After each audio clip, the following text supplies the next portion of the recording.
ছিল। হরে কৃষ্ণ। সময় গেলে সাধন হবে না, গল্প করলেও সময় চলে যাবে, কীর্তন শুনলেও সময় চলে যাবে। এখন যার যেমন ভাব তার তেমন লাভ। বলছি আজ আমার গৌরহরির হঠাৎ বৃন্দাবনে কৃষ্ণ ভাবে বিভাবিত হয়ে, তিনি কৃষ্ণ ভাবে বিভোর হয়ে আজ নদিয়ার মাঝে দুটি বাহু প্রসার করে দান চাইছে। হে জগৎবাসী, হে বিশ্ববাসী, আমাকে দান দাও, আমাকে দান দিয়ে যাও। নদিয়ার চাঁদ গৌর সুন্দর নদিয়ার পথে পথে দুটি বাহু প্রসার করে দান চাইছেন মা। এখন বিষয় হচ্ছে ভগবান যে দান চাইছেন কি জন্য চাইছেন, কিসের দান চাইছেন, তাই না? শুধু শুধু কেউ কাউকে কিছু দেবে, কিসের দান? বৈষ্ণব মহাজন বললেন এই জগতে যা কিছু নিয়ে আমরা বেঁচে আছি সব কিছুর বিনিময়ে সরকারকে খাজনা দিতে হয় না? সব কিছুর বিনিময়ে খাজনা দিতে হয়। বাড়ি গাড়ি যে পথে আমরা চলি তার জন্য রাস্তার মাঝে মাঝে টোল দিতে হচ্ছে। চলতে গেলে টোল দিতে হবে, ট্যাক্স দিতে হবে, খাজনা দিতে হবে। তাহলে সব কিছুর বিনিময়ে যদি সরকারকে খাজনা দিই, তাহলে ভগবানেরও একটা সম্পদ আছে ইহজগতে, যেটা আমরা নিয়ে ভোগ করছি। তার বিনিময়ে তিনি দান চাইছেন। কি দান? ভগবানের দেওয়া জিনিসটা কি কি দিয়েছেন তিনি আমাদের জানা আছে? এখন জানতে হবে কি দেননি তিনি আমাদের। সবই তিনি দিয়েছেন, কি দেননি সেটা আমাদের ভাবতে হবে। সবই তো দিয়েছেন। আমরা বলি ভগবান আমার এটা দেয়নি ওটা দেয়নি, হে ভগবান এটা দাও ওটা দাও। একবার ভেবে দেখুন বাবা, আপনার সন্তান আছে, যার সন্তান নেই তার দুঃখটা অনুভব করুন। আপনার বাস করবার একটা ঘর আছে, একটা ছাদ আছে, 1 থেকে 4টে বাড়ি আছে। কিছু কিছু মানুষ আছে যারা গাছতলাতে দিন কাটাচ্ছে। এটা আমাদের ভাবতে হবে তিনি কি দেননি, যা দিয়েছেন অনেক দিয়েছেন। তো ভগবান যেটা দিয়েছেন তার বিনিময়ে তিনি চাইছেন কি, হে জীব আমাকে দান দাও। কোন দান? টাকা পয়সা, ধন ঐশ্বর্য, এই জগতে যা কিছু আপনি দেখভাল করছেন তার থেকে কিছু চাই না। কি চাইছেন তিনি? মহাজন শাস্ত্রে বললেন দানে দেহ দানে দেহ বলে আমার গোরা ঘন ডাকে, দানে দেহ দানে দেহ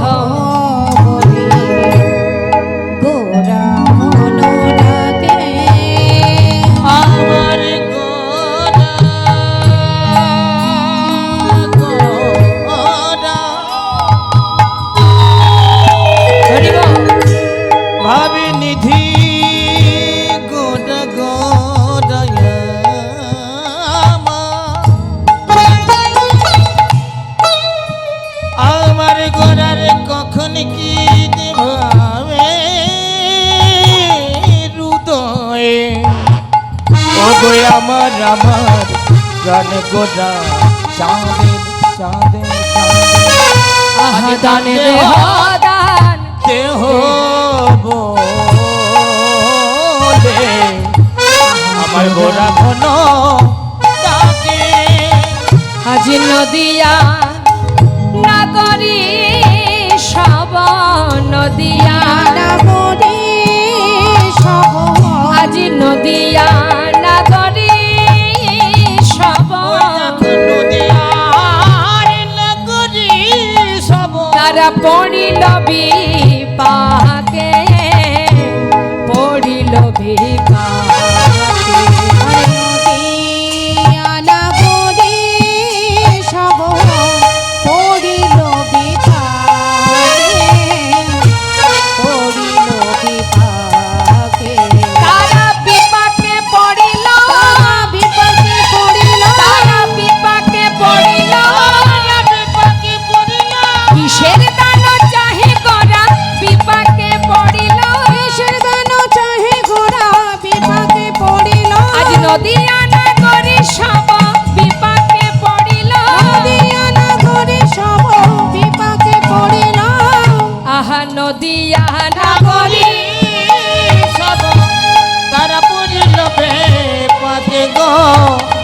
আজ পড়িল আজ নদিয়ার চাঁদ আমার গৌর সুন্দর বলছেন কি দেহদান যে দেহদান অর্থাৎ এই জগতের দান নয়, দেহটাকে দান করো। আমার দেয়া যে দেহটা তোমরা পেয়েছো সেটা আমাকে দান করে দাও। তার একটা কথা আমরা সর্বদাই বলি না, এটা আমার, ওটা আমার, সেটা আমার, সর্বক্ষণ বলি। আর আমার আমার করতে গিয়ে সারাটা জীবন ধরে ওই মায়ার পিছনে ছুটতে ছুটতে অসার বস্তুকে জড়িয়ে ধরতে ধরতে আমাদের ওই আমার আমিত্বের মধ্যে ডুবে থাকতে থাকতে আমাদের কৃষ্ণ ভজনের জনমটা আসা যাওয়াটাই সার হয়ে গেল। শুধু আমার একবার বিচার করে দেখুন, আপনার বলতে জগতে কিছুই নেই, কিচ্ছু নেই। এই দেহটাও আমার নয়, তিনি দিয়েছেন তাই পেয়েছি।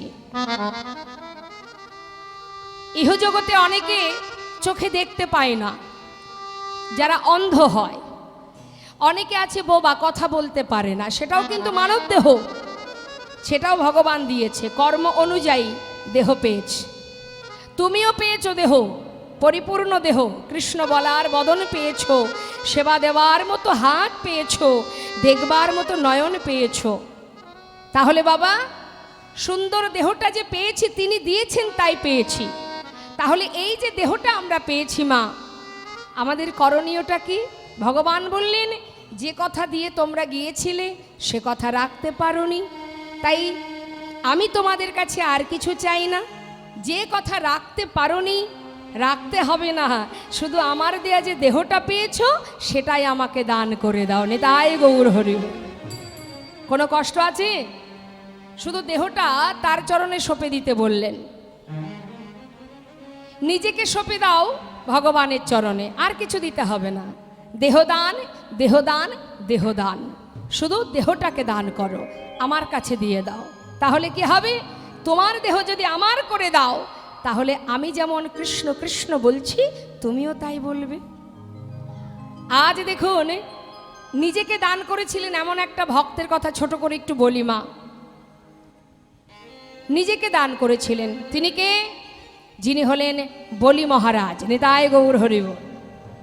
তিনি যজ্ঞ করেছিলেন বাবা, আর যজ্ঞে প্রতিজ্ঞা করেছিলেন যে আমার কাছে যে যা চাইবে আমি তাকে তাই দেব, যত সময় আমার ভাণ্ডারে থাকবে আমি দান করব, প্রতিজ্ঞা।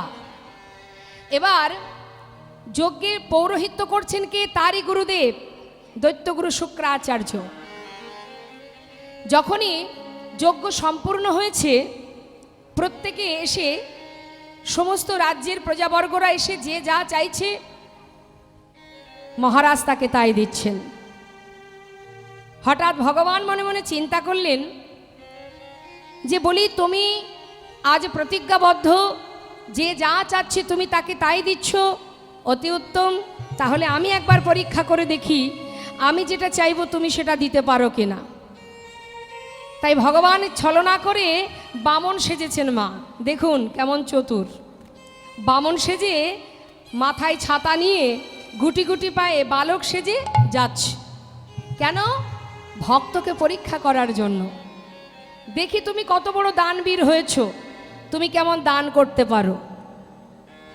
এখন যেই না ভগবান গুটি গুটি পায়ে আসছে, এমন সময় শুক্রাচার্য মানে বলি মহারাজের গুরুদেব, তিনি কিন্তু দূর থেকে দেখে চিনতে পেরেছেন, কারণ তার সাধনা ছিল, সে অষ্টসিদ্ধি জানতেন। এই যে অষ্টসিদ্ধি, অনিমা, লঘিমা, ইতিকা, আগম, বক্তাকারী, পরকীয়াবাদ, এক একটা সিদ্ধির নাম। এই জগতে কারোর যদি একটা সিদ্ধি জানা থাকে, জগতের জীব তাকে ভগবানের মতো সিংহাসনে বসিয়ে পূজা করবে, কারো যদি একটা জানা থাকে। আর বলি মহারাজের গুরুদেবের মানে শুক্রাচার্যের অষ্টসিদ্ধি জানা আছে। তিনি কোনো ব্যক্তি ছদ্মবেশে আসলে বলে দিতে পারতেন যে ইনি কে। কেউ যদি তার সামনে এসে দাঁড়ায়, তার ভূত ভবিষ্যৎ বর্তমান সব বলতে পারতেন এই গুরুদেব শুক্রাচার্য। তা শুক্রাচার্য যখনই দেখেছে যে নারায়ণ স্বয়ং বামন সেজে গুটি গুটি পায়ে আসছে, চিন্তা করছে সর্বনাশ। এ যদি এসে বলির কাছে কিছু চেয়ে বসে, বলি তো চিনতে পারছে না, কারণ ছদ্মবেশে আসছে। যদি এসে কিছু চায়, যদি সর্বস্ব নিয়ে নেয়, তাড়াতাড়ি করে গুরুদেব শিষ্যকে বাঁচানোর জন্য কাছে গিয়ে বলছে, বলি, বলুন গুরুদেব, তোমায় একটা কথা বলি, শোনো বলি। গুটি গুটি পায়ে একটা ছোট্ট বালক ভিতরে ঢুকছে। ও যদি এসে তোমার কাছে কিছু চায়, তুমি কিন্তু দেবে না। সে কি কথা? এ আপনি কি বলছেন গুরুদেব? এত বড় যজ্ঞ করছি আমি, আজ আমি প্রতিজ্ঞাবদ্ধ, আমার কাছে যে যা চাইবে আমি তাকে তাই দেব, আর ওইটুকু বালক কিছু চাইলে আমি তাকে দেব না? পারবো না গুরুদেব আপনার কথা রাখতে। শাস্ত্রে বললেন, সেই গুরু গুরু নয় যে গুরু ভগবানের সেবা থেকে তার শিষ্যকে, তার ভক্তকে দূরে সরিয়ে দেয়।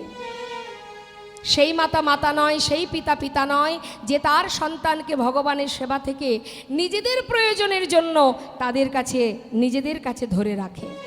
দেখবেন অনেকে আছে, সন্তান যদি একটু ভক্তি জগতে পা রাখে, বাবা মা বলে যাস না, ওই পথে যেতে নেই।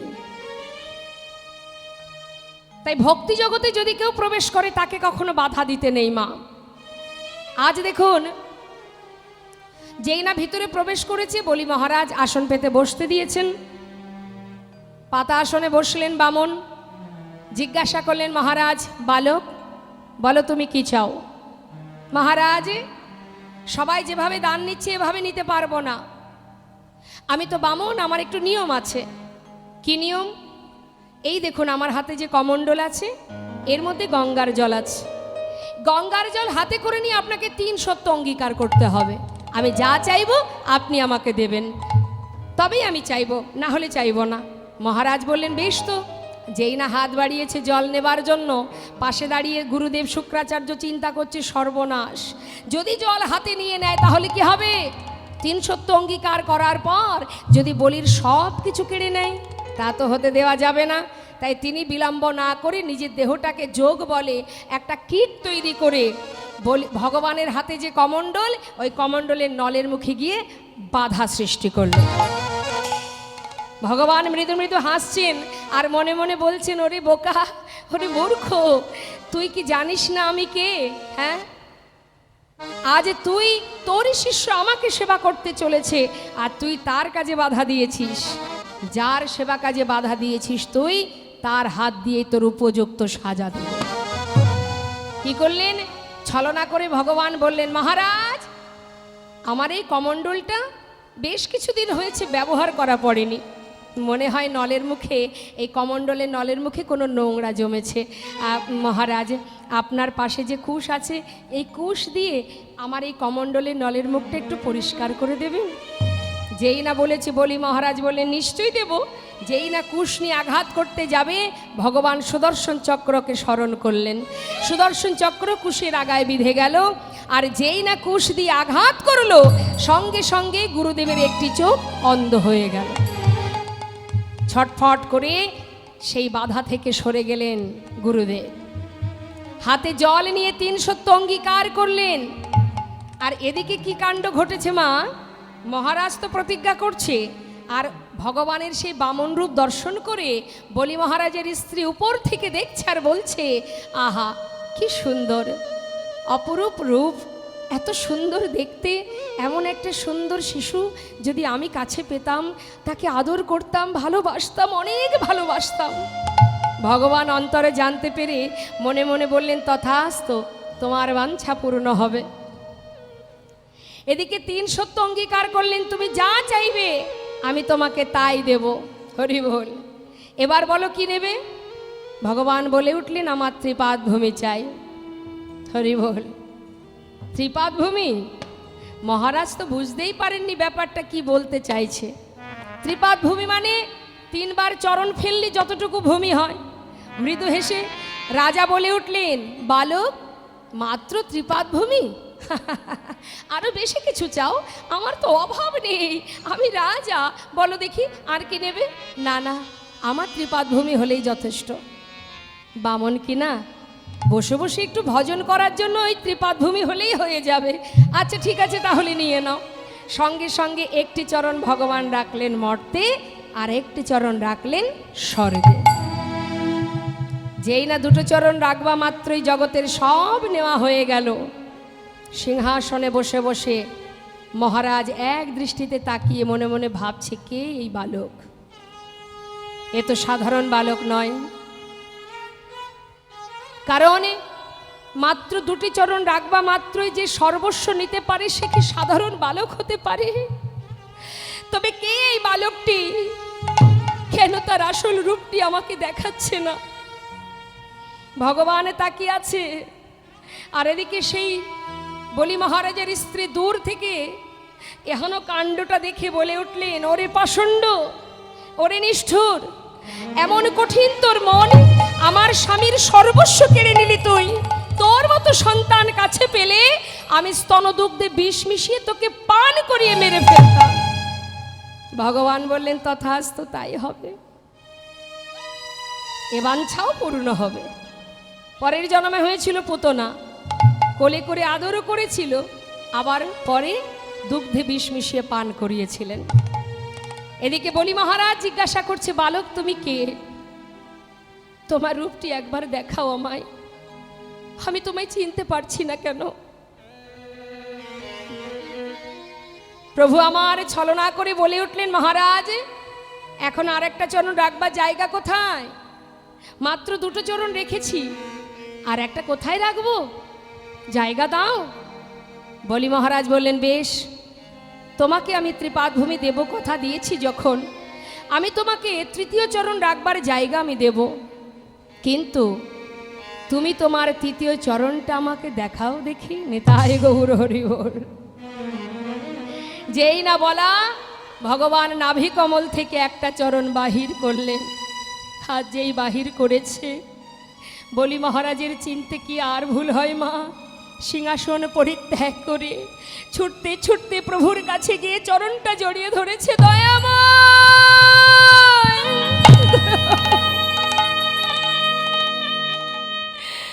আজ আমি ধন্য প্রভু, আমি ধন্য। আজ আমি খুশি, আজ আমার এই যজ্ঞ সার্থক হলো, পরিপূর্ণ হলো।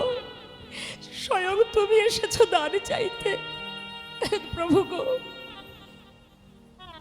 কথা যখন আমি তোমায় দিয়েছি, আমি তোমাকে ত্রিপাদভূমি দেবই দেব। এই জগতে যা কিছু আছে সবই তুমি নিয়েছো, কিন্তু তুমি কি জানো না, এখনো একটা মূল্যবান সম্পদ আমার কাছে আছে, সেটা তোমার দেওয়া এই দেহ। তুমি তো দিয়েছো আমায়, এই দেহটা তো আমি তোমার চরণে দিইনি। তাই ইহ জগতের সবকিছু নিলে কি হবে? তোমার ওই তৃতীয় চরণটি তুমি আমার মস্তকের উপরে রাখো। তোমার তৃতীয় চরণটি মস্তকের উপরে রেখে তোমার ওই রাঙা চরণ তলে তুমি আমায় ঠাই দাও প্রভু। যেন চরণে ছাড়া করো না গো, যেন চরণ নিতাই গৌর হরি বল, হরি বল।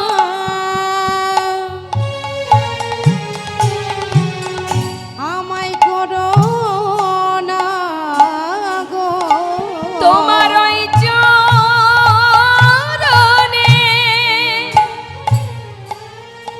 আমার স্থান দাও গো, যেন চরণে ছাড়াই আমায় করো না গো। হরি বল, হরি বল।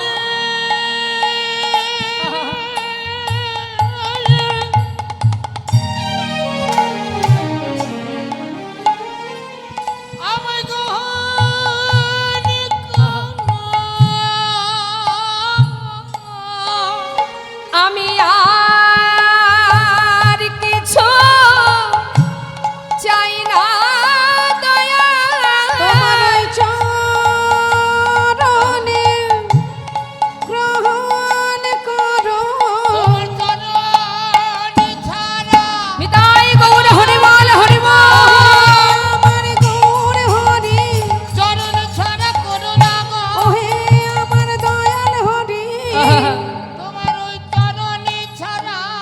বল হরি বল। করো না গো।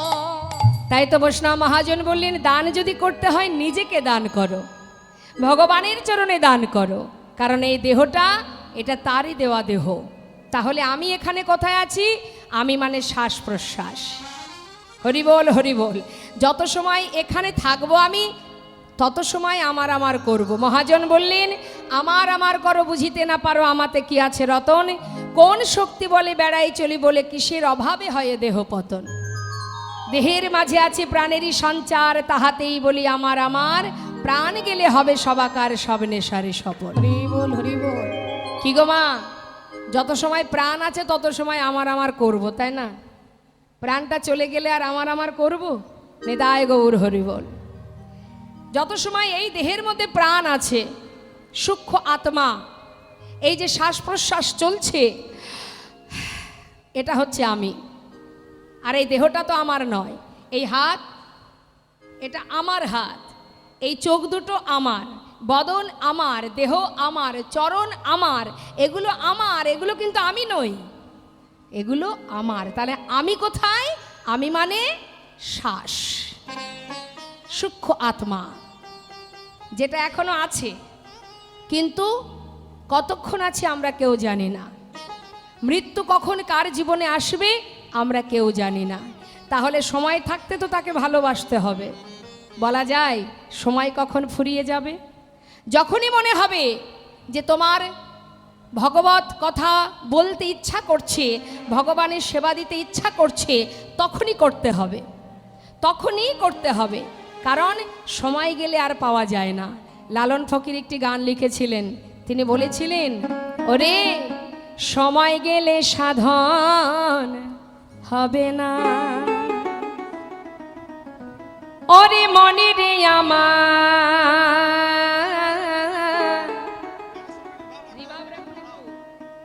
সময় গেলে, সময় গেলে সাধন হবে না। ওরে মনে রে আমার, সময় গেলে সাধন হবে না। তুমি জানো না মন খালে বিলে,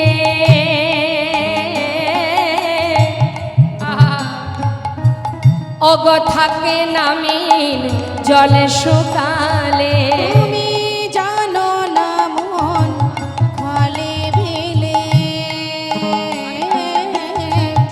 থাকে নামি জল শুকালে। কি বলছেন? মিন অর্থাৎ মাছ। মাছ কোথায় থাকে? জলে। জল কোথায় থাকে? খালে বিলে নদী নালায়। যেখানে জল নেই কিন্তু বিশাল নদী আছে, বিল আছে, খাল আছে, জল নেই, সেখানে মিন থাকবে? আপনার বিশাল বড় হৃদয় আছে, কিন্তু সেখানে আছে শুধু হিংসা আর অহংকার, সেখানে ভক্তি বলে কিছু নেই, সেখানে ভগবান থাকবে? ভগবান থাকে কোথায়? যেখানে ভক্তি সেখানে ভগবান। শুধু হৃদয় থাকলে হবে না, হৃদয় মাঝে যদি হিংসা কালিমা থাকে তাহলে কি করে হবে? হিংসাটাকে যত সময় দূর না করবে, ওই হৃদয় আসনে ভক্তি বিরাজ করবে না। আর হিংসা যার পতন তো তার হবেই। যেমন মহাভারতে হিংসা ছিল কার? দুর্যোধনের, তাই তো? তাই মহাজন বললেন, শুধু হৃদয় থাকলে হবে না, শুদ্ধ ভক্তির প্রয়োজন। তুমি জানো না মন খালে বিলে, থাকে নামিল জলে শুকালে। তুমি জানো না মন খালে বিলে, থাকে নামিল জল শুকালে। কি হবে তাতে? বাবা, হাতে নিলাম জপের মালা, দিনে 5 বার ভগবানকে সেবা দিলাম, সারাদিন নাম করলাম, দাদা সঙ্গে তিলক ধারণ করলাম, কিন্তু মনের মধ্যে শুধু হিংসা ভরা আর আমার আমিত্ব। সুখে থাকবো, ভালো থাকবো, হবে? দেখবেন আছে অনেক এরকম, নিজেকে বড় পণ্ডিত মনে করে, একটু যদি ভগবানের সেবা দেয়, একটু যদি শাস্ত্র পড়ে, সে ভাবে আমি ভগবান। তা বৈষ্ণব মহাজন বললেন, যতই তুমি সাজো, যতই ভগবানের সেবা দাও, সবার আগে চাই ভক্তি। সেটা যদি না থাকে কোনো লাভ নেই। কি হবে তাতে আহা, বাধালি দিয়ে মোহনা সুখী না, না না, সময় গেলে সাধন হবে না। ওরে মনে রে আমার, সময় গেলে সাধন হবে না। অসময়ে কৃষি করে অগ মিছামিছি খেটে মরে। ওই নয় সময়ে কৃষি করে হরি বল। যেন মিছামিছি খেতে মরে। কি বলছেন মা? সময় মতো যদি জমিতে বীজ রোপণ না করো, অসময়ে বীজ রোপণ করলে কি হয়? তাতে ফল হয়? এই যে আপনারা সময় মতো জমিতে বীজ রোপণ করেন, তাই সঠিক সময়ে ফলটা পান। আর যদি অসময়ে করা হয়, কি হবে? শিশুকালে কৃষ্ণ ভজে কৃষ্ণ পাওয়ার আসে, যৌবনকালে কৃষ্ণ ভজে আসে কি না আসে, আর বৃদ্ধকালে কৃষ্ণ ভজে জমেরও তর আসে। বৃদ্ধ বয়সে ভগবানকে কেন ডাকে? এই বোধহয় জম নিয়ে চলে যাবে আমায়, ভয়ে ভীত হয়ে, তখন ভগবানকে ডাকে। হ্যাঁ, তাহলে ভগবানকে ভালোবাসার উপযুক্ত সময় কখন? আমরা ভগবানকে যে ফুল দান করি, চরণে যে ফুল দিই, সেটা কি টাটকা ফুল দিই না? শুকনো ফুল দিই? হ্যাঁ, যে ফুল শুকিয়ে গেছে সেই ফুল দিই কি ভগবানের চরণে? তাজা ফুল দিই, তাই না? টাটকা ফুল। তা ভগবানকে সেবা দিতে গেলে, তাকে ভালোবাসতে গেলে শিশুকাল থেকে ভালোবাসনি। তাই গৌর হরিবোল হরিবোল। অসময়ে বীজ রোপণ করলে কি হয়? আপনার বাড়ির সামনে একটা বীজ রোপণ করবেন, অসময়ে রোপণ করে সার জল সব দেবেন, কি হবে? গাছি যদি অবাহায়,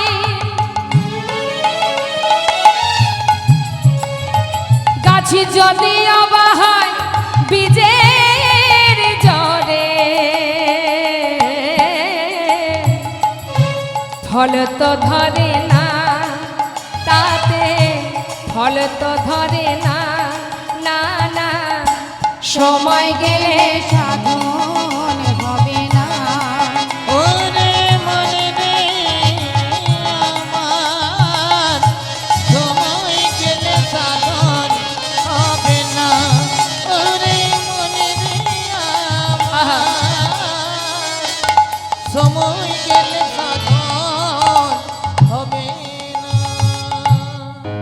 তাই তো আজ আমার গৌর হরি বললেন, হে জীব দেহদান দেহদান দেহদান, সময় থাকতে দান করো। কি দান?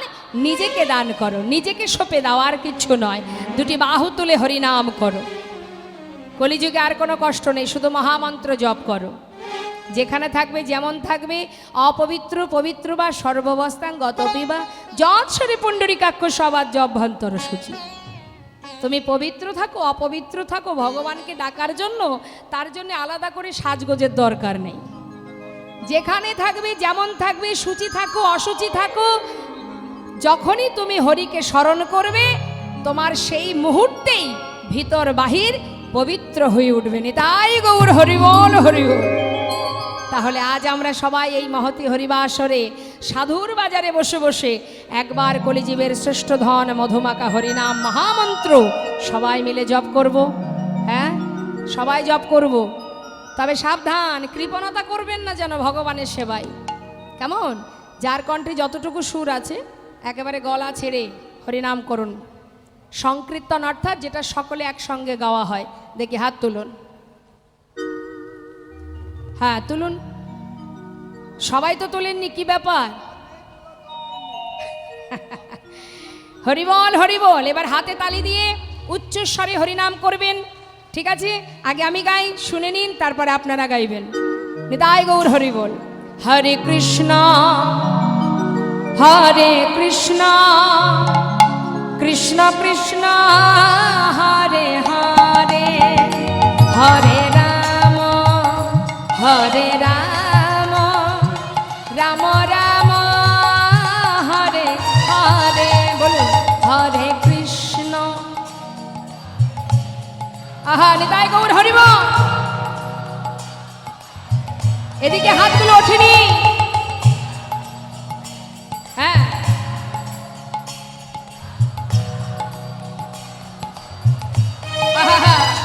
হরে কৃষ্ণ কৃষ্ণ কৃষ্ণ হরে হরে, হরে রাম রাম রাম হরে হরে হরে।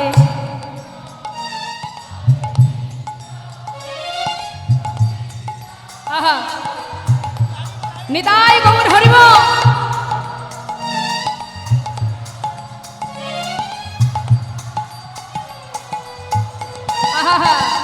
হরে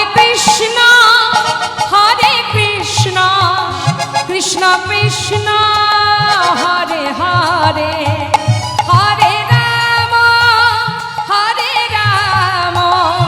রাম রাম হরে হরে, হরে কৃষ্ণ।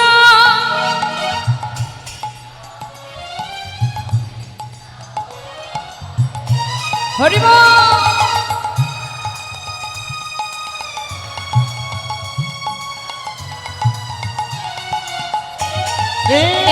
হরে কৃষ্ণ হরে নিতাই গৌর হরিবল। হরে হরে হরে রাম রাম রাম হরে হরে, হরে কৃষ্ণ হরে কৃষ্ণ কৃষ্ণ কৃষ্ণ হরে হরে, হরে রাম রাম রাম হরে হরে। হরে কৃষ্ণ কৃষ্ণ কৃষ্ণ হরে হরে, হরে রাম রাম রাম হরে হরে। মধুমাকা হরিনাম জীবের ঘরে ঘরে তিনি প্রচার করলেন, জীবের দ্বারে দ্বারে, ঘাটে মাঠে হাটে, যেখানেই আমার গৌর হরি গেছেন বদনে হরিনাম প্রচার করেছেন। আজ মহাজন বললেন, দেখো দেখো, আজ প্রভু যখন দুটি বাহু প্রসার করে দান চাইছে, মা নদিয়া নাগরী বলছে, দাঁড়াও দাঁড়াও দাঁড়াও, সই এদিকে আয়, দেখ দেখ, এই ঠাকুর বোধহয় কিছু ভিক্ষা চাই, তাই না? নদিয়া নাগরী কি করেছে মা? পথের ধারে গৌর হরি দুবাহু প্রসার করে দান দাও বলছে বলে নিজের অঙ্গ থেকে গহনা খুলে দিয়েছে। এই নাও ঠাকুর। প্রভু বলছেন, আমি তো এ দান নেব না। তাহলে কিছু তণ্ডুল নেবে? না। তাহলে কি কড়ি নেবে? না। তাহলে ঠাকুর তুমি কি চাও? সোনা দানা দিলাম কত, কিছুই নিলে না, না সোনা দানা দিলাম কত, কিছুই নিলে না, না সোনা দানা দিলাম কত, কিছুই নিলে না, না সোনা দানা দিলাম কত, কিছু নিলে না। বলো কিসের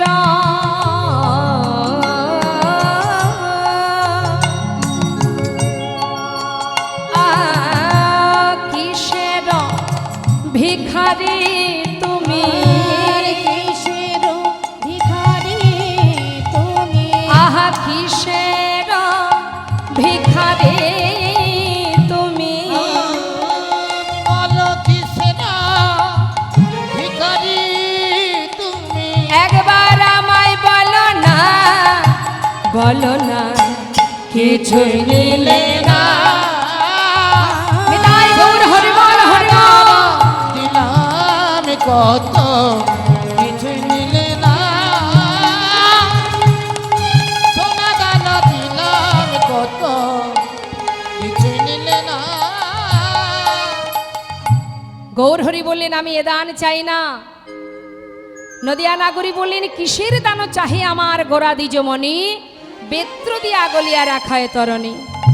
মহাজন লীলার পাশে দাঁড়িয়ে বললেন কৃষ্ণ অবতারে আমি সাধিয়াছি দান, সে ভব পড়াল মনে বাসু ঘোষে গা। সে ভাবা পনালো মনে ওই বাসু ঘোষের গান। যে পদটি আমরা গৌরচন্দ্রিকার মধ্যে আশ্রয় করলাম, মানে আস্বাদন করলাম, এটি বাসু ঘোষের লেখা এই সুন্দর পদাবলী। আমরা গৌরচন্দ্রিকাকে বিশ্রাম রেখে এবার চলে যাব লীলা কথায় মধুময় শ্রীধাম বৃন্দাবনে। তা চলুন যাই, এত সময় নবদ্বীপে ছিলাম, গৌরচরণ স্মরণ করলাম, চলে যাব এবার বৃন্দাবন ধামে। তো চলুন, কে কে যাবেন বৃন্দাবনে, কে কে যেতে চান?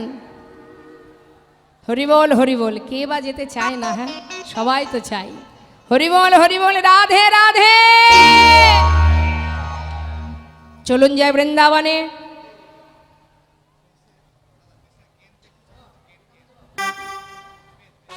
জয় রাধে। চলো চলো চলে যা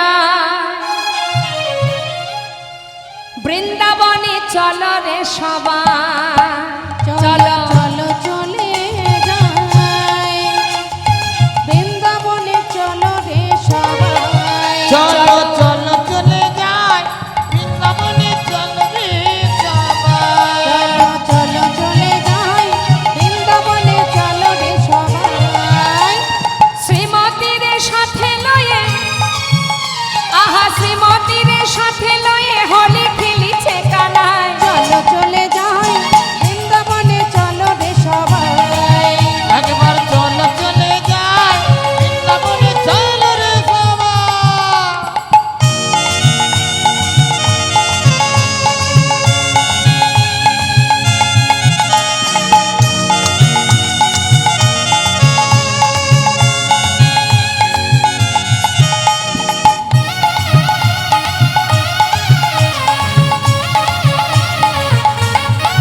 রাধে।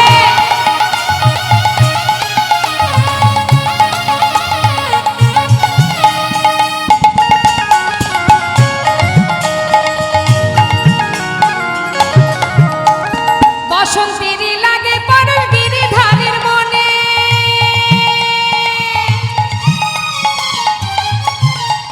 ফাগের রঙে খেলে হরি রাধা রানীর সনে। বসন্তেরই লাগে পরশ গিরিধারীর মনে,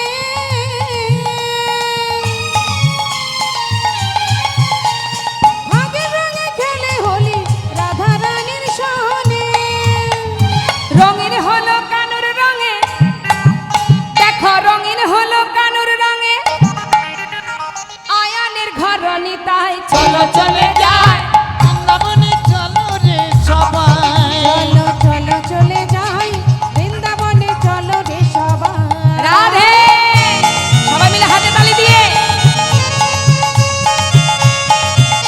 রাধে রাধে।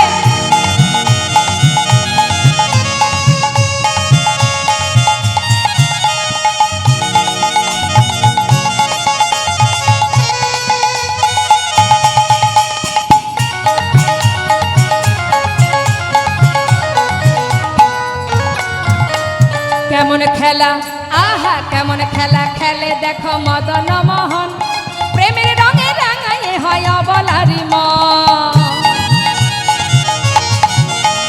কেমন খেলা, কেমন খেলা, বাবা কেমন খেলা খেলে দেখো মদন মোহন, প্রেমের আগে রাঙায়ে হয় অবলার মন। শ্রীমতীর এই লাজুক বদন দেখে, শ্রীমতীর এই লাজুক বদন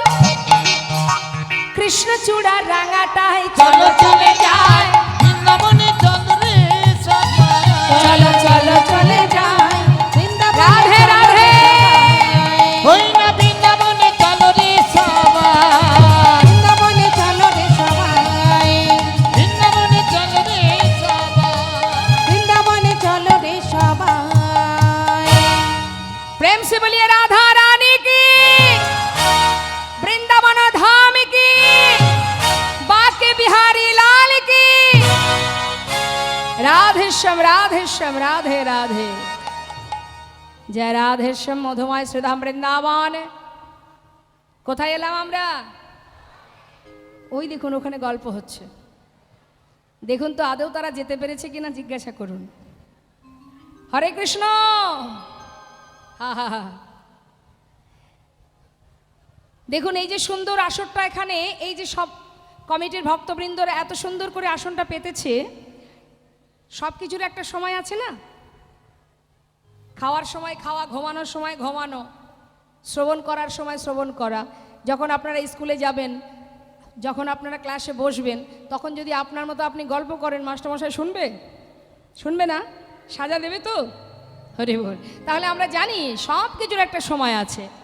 আপনি খেতে খেতে যদি দেখা গেল যে আপনি অর্ধেক খেয়েছেন, এখনও আর অর্ধেক থালাতে আছে, মানে আধ পেটা হয়েছে, এমন সময় কেউ যদি হাতটা ধরে বলে এই চল আর খেতে হবে না, চল চল চল, কি ঘুমিয়ে পড়ি চল, রাগ হবে কি না?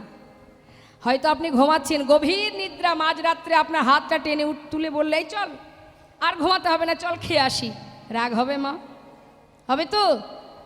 ঠিক তদ্রূপ এখানে যে আসনটা পাতা, এটা শুধু শ্রবণ করার জন্য আর হরিনাম কৃষ্ণ নাম গাইবার জন্য, এটা শুধু শোনার জন্য। এখানে ঘুমাতেও দেবে না, আন কথা বলতেও দেবে না। তাই এইটুকু সময় আমার মনে হয় এই জাগতিক জগতের আলোচনা, বহির জগতের আলোচনা, পরনিন্দা, পরচর্চা, সমালোচনা না করলেই আপনারই মঙ্গল, তাতে আমার কি লাভ? হ্যাঁ, হরি কথা কৃষ্ণ কথা শ্রবণ করলে হৃদয় মাঝে অজ্ঞানতার অন্ধকার দূরীভূত হয়। অজ্ঞানতার অন্ধকার, আমাদের তো জ্ঞান শূন্য হয়ে গেছি আমরা, আমাদের প্রকৃত জ্ঞান আর নেই, সবাই অজ্ঞান হয়ে অন্ধকারে ডুবে মরেছি। সংসারটাকে আমার ভেবে বুকে আগলে বেঁচে আছে, তাই না? আমরা যে ভগবানের দাস, সে জ্ঞান আমাদের নেই। আমরা জানি এই সংসারই আমাদের সব, আমরা সবাই মায়ার দাস। বাবা মায়া কতক্ষণ আপনাকে ভালোবাসবে জানেন? যতক্ষণ আপনি তার জন্য করতে পারবেন। যেদিন করতে পারবেন না, সেদিনই আর মায়া আপনার কাছে থাকবে না। এই জগৎটা, এই পৃথিবীতে সংসার জীবনটা শুধুমাত্র একটা মোহ আর মায়া, আর কিচ্ছু না। তাই যার চিন্তা না করলেও সে আপনার কথা ভাবে, আপনি তার চিন্তা করুন। ইহজগতে কারোর কথা ভেবে লাভ নেই, কারণ তুমি যখন চলে যাবে তখন তাকে দেখবে কে? অর্থাৎ যিনি পাঠিয়েছেন তিনিই দেখবেন। আন কথা, পরনিন্দা, পরচর্চা হরিবাসরে চলবে না।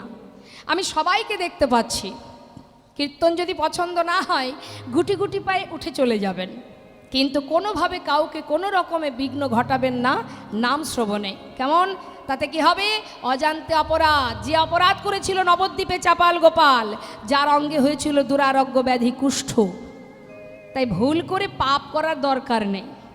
পাপে তো পরিপূর্ণ দেহ, আবার বেশি করে পাপ জড়িয়ে লাভ আছে? ভগবানের চরণে অপরাধ করলে ভগবান ক্ষমা করে দেন, কিন্তু বৈষ্ণব চরণে অপরাধ করলে ভগবান ক্ষমা করেন না। তাই আন কথা, পরনিন্দা, পরচর্চা এখন একেবারে বন্ধ, কোনো আলোচনা চলবে না। নামের মধ্যে ডুবে থাকুন, ভালো লাগুক বা না লাগুক তার মধ্যে ডুবে থাকতে হবে। বৈষ্ণব মহাজন বললেন, শ্রীধাম বৃন্দাবনে ভগবান কৃষ্ণ বনমাঝে সখাগণকে নিয়ে খেলা খেলতে খেলতে হঠাৎ সুবলের মুখটা দেখে রাধার কথা মনে পড়ে গেছে। সুবলের মুখটা কেমন? ঠিক রাধারানীর মতো। সুবলের বদন আর রাধারানীর বদনের সঙ্গে এমন মিল আছে মা। আপনারা হয়তো সুবল মিলন লীলাটা শুনেছেন। সুবলকে রাধা সাজিয়ে ওই রন্ধনশালায় জটিলার ঘরে রেখে রাধারানী সুবল সেজে গিয়েছিলেন গোবিন্দ দর্শনে। তাহলে কতটা মুখের মিল ভাবুন। তা সেই সুবলকে যেই না গোবিন্দ দেখে, বৃন্দাবনের ওই বনে যখন গোষ্ঠচারণায় থাকে, সেই সময় সুবলকে দেখলেই তার রাধার কথা মনে পড়ে যায়। আজও সেই একই অবস্থা, রাধার কথা যেই মনে পড়ে গেছে আর তো খেলা ভালো লাগছে না। মন বসছে না কেন? রাধাকে দেখবার ইচ্ছা জেগেছে। নিতাই গৌর হরিব। সঙ্গে আছে কি? দাদা বলরাম। দাদা চিন্তা করছেন আমার ভাইয়ের মুখটা এমন শুকিয়ে গেল কেন? নিশ্চয়ই আমার ভাইয়ের কোনো একটা লীলা করবার বাসনা জেগেছে, রাধারানীকে দেখবার বাসনা জেগেছে। আমি তো দাদা, আমি যদি থাকি ও তো যেতে পারবে না। তাই কি করলেন বলরাম? চতুরতা করে বলছে, কানাই আমার প্রচণ্ড ঘুম আসছে ভাই, তা এক কাজ করি, আমি একটু এই তরু বৃক্ষতলে আমি একটু ঘুমাই, আর তুই একটু ধেনুবৎসগুলো লক্ষ্য রাখিস, কেমন? ঠিক আছে দাদা। বলরাম ঘুমিয়ে পড়লেন, কিন্তু প্রকৃত ঘুমাননি মা, জেগে আছেন, কপট নিদ্রায় নিদ্রিত। কপট নিদ্রাটা কেমন জানেন? যদি কেউ প্রকৃত ঘুমায় তাকে 1 থেকে 2 বার ডাকবেন, সাড়া দেবে। আর কেউ যদি জেগে জেগে ঘুমায় তাকে সারা রাত ধরে ডাকলেও সাড়া পাবেন না। ঠিক তেমন বলরাম ঘুমিয়ে আছে। হ্যাঁ, আর এদিকে গোবিন্দ গিয়ে ডাকছে, দাদা, ও দাদা, ঘুমালে নাকি? বলরাম ভাবছে আমি সাড়া দিলে ভাই যেতে পারবে না, রাধা দর্শনে যাবে, তাই কোনো সাড়া না দিয়ে চুপচাপ চোখ বন্ধ করে শুয়ে আছে। আর এদিকে কানাই বলছে, সখা শোন, আমার দাদা ঘুম থেকে উঠে যদি জিজ্ঞাসা করে কানাই কোথায় গেছে, দাদাকে বলবি কথা, কিন্তু কিভাবে বলবি জানিস? একেবারে সোজাসুজি সত্য কথাটা বলবি না, সত্য বলবি কিন্তু একটু ঘুরিয়ে বলবি। কিভাবে বলবি শুনে নে। বলবি, পিয়াস লাগিয়া গিয়াছে কানাই প্রেম সরোবরের কূলে। পিয়াস লাগিয়া ওই গিয়াছে কানাই প্রেম সরোবরের কূলে। অগো দারুণ পিপাসা মিটাইবার লাগে গিয়াছে যমুনার জলে। দারুণ পিপাসা মিটাইবার লাগি গিয়াছে যমুনার জলে। যেন মিছা কথা বলিস না ভাই, মিছা কথা বলিস না ভাই, সত্য যাহা তাহাই বলিস, যেন মিছা কথা বলিস না ভাই। সত্য যাহা তাহাই বলিস। দাদা মিছা কথা সইতে না রে। নিতাই গৌর হরিবল হরিবল। দাদা মিথ্যা কথা সইতে না রে। সত্য যাহা তাহাই দাদা বলিস। মিথ্যা কথা সইতে না রে। সত্য যাহা তাহাই বলিস। দাদা নিজের কথা বলিস না রে। ওই নাকি আছে যমুনার জলে, কি আছে যমুনার জলে। এদিকে বলরাম শুয়ে আছে। জয়নিতা জয় গৌর বলেছে। আচ্ছা আচ্ছা, সকল ভক্তচরণে নিবেদন, যারা সামনে বসে আছেন যতটুকু ফাঁকা আছে জায়গা একটু কাছে কাছে এগিয়ে আসুন, কারণ পিছনে অনেক ভক্ত আছেন যারা এখনও দাঁড়িয়ে আছেন, বসার জায়গা পাননি। তো আপনারা একটু এগিয়ে এগিয়ে আসুন না মা, একটু গায়ে গায়ে আসুন, এগিয়ে আসুন। এই তো, হরিবল হরিবল, নিতাই গৌর হরিবল।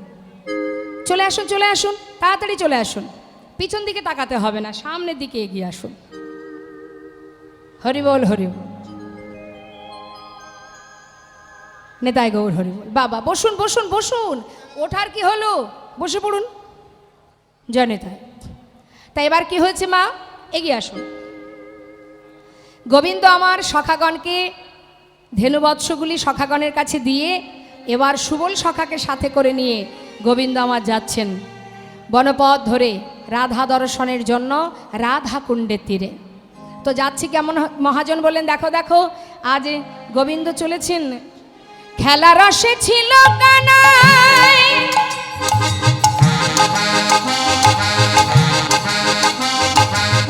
সুবলের রসনে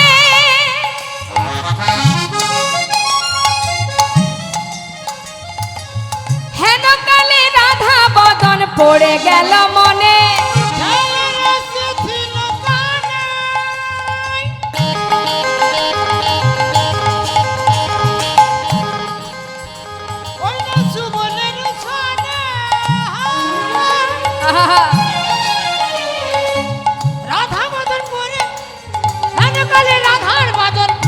গেল মনে আপনার ধেনু বৎস সঙ্গী গণে দিয়া, আপনার ধেনু বৎস সঙ্গী গণে তখন আপনার ধন বৎস সঙ্গী গনে দিয়া, রাধা বলে বাজায় বাঁশি ত্রিভঙ্গ হইয়া, রাধা বলে বাজাই বাঁশি ত্রিভঙ্গ হইয়া, রাধা বলে বাজাই বাঁশি ত্রিভঙ্গ হইয়া, রাধা রাধা বলে বেজে উঠিল, রাধা রাধা বলে বেজে উঠিল, রাধা বলে বেজে উঠিল, রাধা বলে বেজে উঠিল, আমার প্রাণ গোবিন্দের করের বাঁশি রাধা বলে বেজে উঠিল, প্রাণ গোবিন্দের করের বাঁশি জয় রাধে বলে, প্রাণ গোবিন্দের রাধে জয় রাধে বলে, প্রাণ গোবিন্দের করের বাঁশি রাধা বলে বেজে উঠিল, রাধা বলে বাজাই বাঁশি ত্রিভঙ্গ হইয়া, রাধা বলে বাজাই বাঁশি ত্রিভঙ্গ হইয়া। গোবিন্দের হাতের বাঁশি বাজলো, জয় রাধে রাধে, দেখা দাও দেখা দাও। তা ভগবানের হাতের বাঁশি বাজলো, যার যেমন কান সে তেমন শুনল। বাঁশি বাজে একই সুরে, যার যেমন কান সে তেমন শোনে। তা কে কি শুনছে মা? হরে কৃষ্ণ। দেখুন, গোবিন্দ যখন বনে বাঁশি বাজায়, সেই বাঁশির ধ্বনিতে এক একজন এক এক রকম ভাব প্রকাশ করে। কি শুনছে, কে কি শুনছে বলবো। কি বলছে শুনুন। বলছে, মাতা যশোমতী শোনে। গোবিন্দ যখন বাঁশি বাজায়, মা কি শোনে? ননী দে মা ননী, ননী দে মাননী, নন্দ উপানন্দ শোনে, এই তো বাধায়ানি। সখাগণ শোনে বাঁশি, চলে গোঠে যায়। আমার রাধা রানী শোনে বাঁশি, ঘাটে সরায়। ওগো রাধা নিতাই গৌর হরিব। শুনে বাঁশি ঘাটে সুরা। সবার উদ্দেশ্যে বাজান তিনি একই সুরে, এক একজন এক একভাবে শোনে। রাধারানী তিনি রন্ধনশালায় বাদিনীর ঘরে আছে মা, জটিলা কুটিলার ঘরে।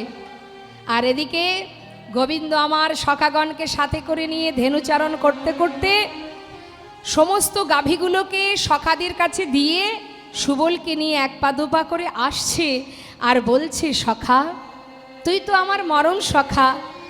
হ্যাঁ রে, আমার যে রাধাকে দর্শন করবার বাসনা জেগেছে, জানা ভাই একবার আমার প্রেমময়ীকে এনে দেখা। হরি বল। সুবল সখা দেখুন মা, সে গোবিন্দের অন্তরঙ্গ সখা। সে কিন্তু দুটো রসের সখা বাবা, এক বন্ধু, আবার মানে এক হচ্ছে সখ্য প্রেমের সখা, আর একটা হচ্ছে মধুর রসের সখা। মানে গোবিন্দ কিন্তু রাধা গোবিন্দের যে মধুর প্রেম, সেটা কিন্তু সুবলের কাছে প্রকাশ করতেন গোবিন্দ।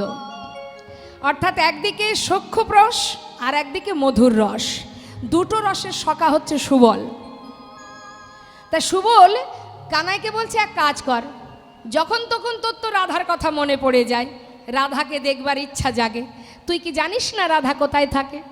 হ্যাঁ, আরে বাবা ওই ঘরে, জটিলা কুটিলার ঘরে, সেখান থেকে যখন তখন আসা সম্ভব।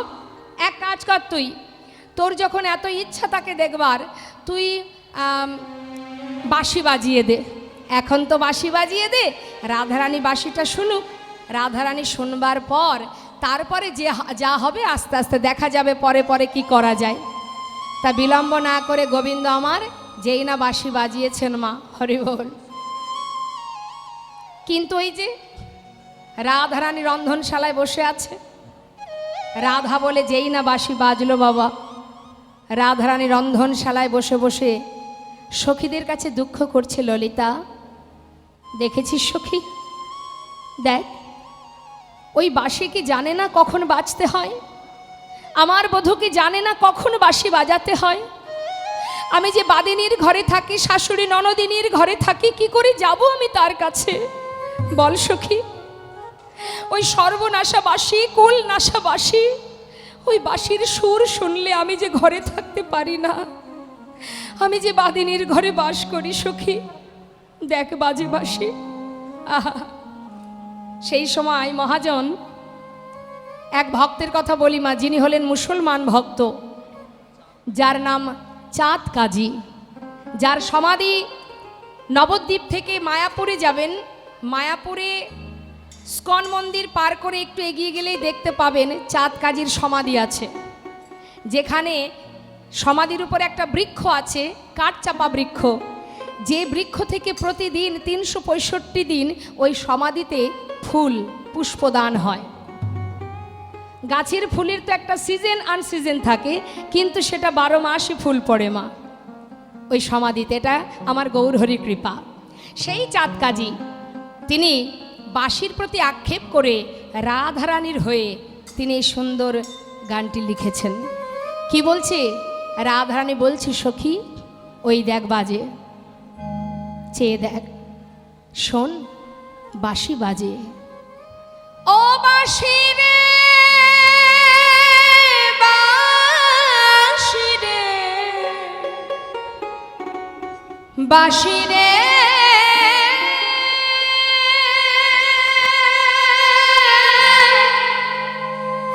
ও বাঁশি রে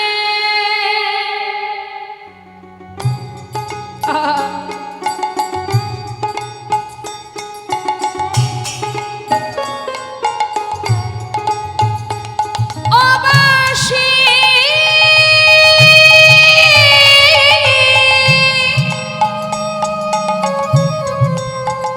তুমি বাজাতে জানো না, ও বাঁশি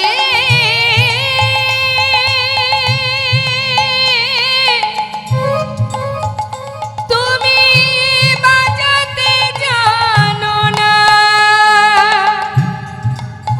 ও বাঁশি রে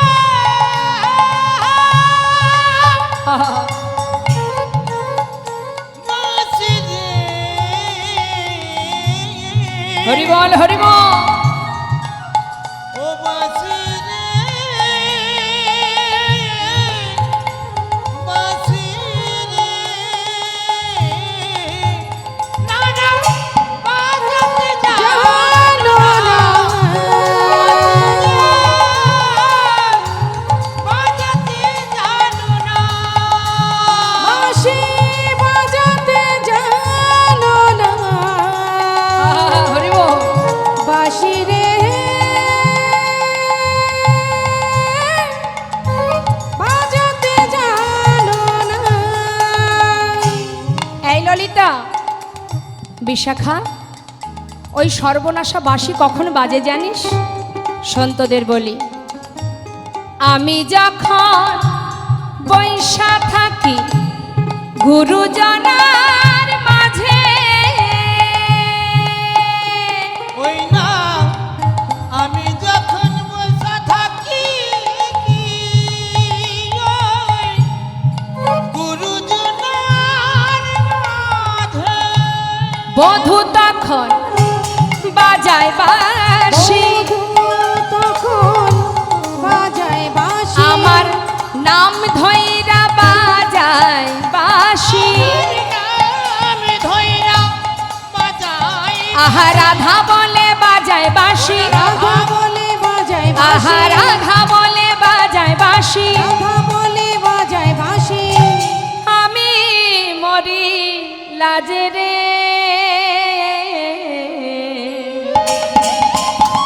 ও বাঁশি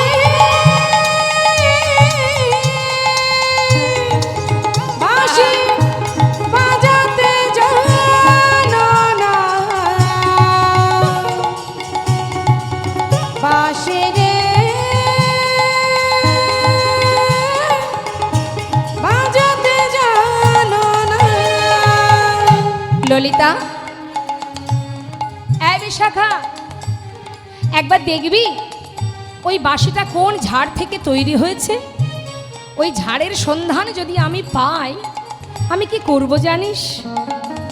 কোন বা ঝাড়ের বাঁশি রে তুই নাগাল যদি পাই, ও কোন ঝাড়ে বাঁশি রে তুই লাগাল যদি পা। কি গো মা, বাঁশি শুনলে ঘরে থাকা যাবে? সর্বনাশা বাঁশি যদি বাজে, সবাই পাগলিনীর ন্যায় বৃন্দাবনের গোপীগণ ছুটে চলে গিয়েছিলেন, যে শুনবে সেই তো মজবে। তাই আমার রাধারানী বলছে, ওই ঝাড়ের যদি নাগাল পেতাম কি করতাম জানিস? ঝাড়ে মূলে ও পাড়িয়া, ঝাড়ে মূলে ও পাড়িয়া, ওই ঝাড়ে মূলে ও পাড়িয়া, ঝাড়ে মূলে ও পাড়িয়া, ঝাড়ে মূলে ও পাড়িয়া, ধারে বলে পারিয়া সাগরে ভাষা। ও বাঁশি হরিবল হরিবল নিতাই গৌর হরিবল। বাঁশি বাজাতে জানো না, বাঁশি রে বাজাতে জানো না, না বাজাতে জানো না হরিবল বাঁচিলে বাজাতে জানো না বাঁশি বাজাতে জানো না, বাঁশি বাজাতে জানো না, বাঁশি বাজাতে জানো না। সুবল বলছে, আয় কানাই, বাঁশি তো বাজালি, এবার এক কাজ কর, বনের মাঝে আমাদের যে মা আছে, মানে যোগমায়া যোগেশ্বরী, যিনি আমাদের লীলার সহায়কারিণী, তাকে স্মরণ কর। মাগো যোগমায়াকে, যেদিন ভগবান কৃষ্ণ মথুরার ওই কংস কারাগারে যখন জন্ম হয়, গোবিন্দকে মানে কৃষ্ণকে মাথায় করে নিয়ে বসুদেব নিয়ে গিয়েছিলেন গোকুলে, তাই না? সেখান থেকে যে কন্যাকে এনেছিলেন, যাকে কংস মহারাজ ধরে তাকে আছাড় দিয়ে মেরে ফেলবার জন্য ছুঁড়ে মেরেছিল, হাত থেকে উঠে গিয়ে যে বলেছিল তোমারে বধিবে যে গোকুলে বাড়িছে সে, ইনি হচ্ছেন সেই পৌর্ণমাসী মা যোগমায়া যোগেশ্বরী। আর মাতা পার্বতী, যিনি হলেন মহামায়া, ইনি হলেন যোগমায়া, আর উনি হলেন মহামায়া। এই যোগমায়াকে ছাড়া কিন্তু গোবিন্দ কোনো লীলা করেননি। আজ সেই যোগমায়া যোগেশ্বরীকে যেই না স্মরণ করেছে, মা যোগমায়া বলে উঠলেন, হে প্রভু, আমি জানি তুমি কেন স্মরণ করেছো। নিশ্চয় রাধারানীকে দেখবার ইচ্ছা জেগেছে, কিন্তু তাকে আনবো কি করে বলো দেখি? হ্যাঁ, সে তো বাদিনীর ঘরে থাকে, তা বাদিনীর ঘর থেকে আনতে গেলে একটু ছলনা করতে হবে, জানি। তাই দেখুন, আপনি যদি ভগবানের সেবার জন্য কোনো ছলনার আশ্রয় নেন, তাতে কোনো অপরাধ নেই মা। যে কোনো ছলনা করে আপনি যেতে পারেন গোবিন্দ সেবায়, তাতে পাপ নেই। আজ বললেন তাহলে ছলনাটা কি? না, ছলনা করতে হবে মথুরার হাটে দধি দুগ্ধ ঘৃত ঘুল বিক্রি করার একটা ছলা। রাধারানীকে আমি ওই জটিলা ঘর থেকে বাহির করে আনবো, আর তুমি এই পথের ধারে দানি সেজে দাঁড়াও, নিতাই গৌর হরিবল। এখানে তোমার সঙ্গে রাধার মিলন করাবো। তা গোবিন্দ দাঁড়িয়ে আছে দানি সেজে, হরিবল। দান অনেক রকমের আছে মা, তামসিক দান, রাজসিক দান, সাত্ত্বিক দান। এই যে বাবা, রাজসিক দানটা কেমন একটু মন দেবেন। কারোর অনেক টাকা আছে, হরিবাসরে টাকা ডোনেশন করলেন, লাখ লাখ টাকা ডোনেশন করেছে। এখন এই দানের পিছনে যদি কোনো উদ্দেশ্য থাকে, কি উদ্দেশ্য? আমি অনেক টাকা দিয়েছি, আমি যখনই যাব আমাকে চেয়ারটা দেবে, আমার নাম মাইকে বারবার ঘোষণা করবে, যশ খ্যাতি পাওয়ার আশা, তাহলে কি হবে? ওই দান বৃথা।